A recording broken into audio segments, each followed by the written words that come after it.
नारी शक्ती वंदन कायदा हा खरं म्हणजे आम्ही डोळे लावून पाहत होतो।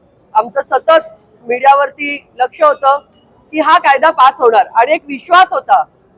त्या विश्वासाला ह्या काँग्रेसने तडा दिलेला आहे।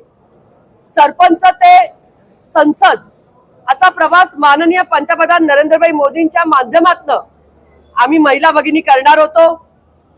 सर्व महिला भगिनी डोळे लावून होते, कारण ज्या गरीब महिला आहेत, ज्या इतर मागासवर्गीय महिला आहेत, ज्या शेतकरी असतील, व्यापारी असतील, या महिलांना एक वेगळं नेतृत्व मिळणार होतं।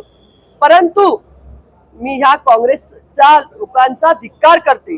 त्यांच्या सह ज्या आघाडीमध्ये जी लोक त्यांच्या बरोबर आहेत त्यांचाही निषेध करते की त्यांनी महिलांना घाबरले आणि महिलांना घाबरून त्यांना एक शंका आली की नरेंद्रभाई मोदी हे त्यांना ही क्रेडिट मिळू नये म्हणून हा घाट घातला आणि आमच्या महिलांचा जे उद्दिष्ट होतं संसदेत जायचं त्याला कुठेतरी खीळ बसवली।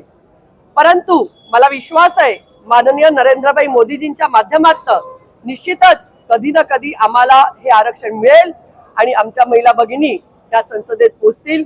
मी पुन्हा एकदा या काँग्रेस सरकारचा निषेध करते, धिक्कार मानते। धन्यवाद।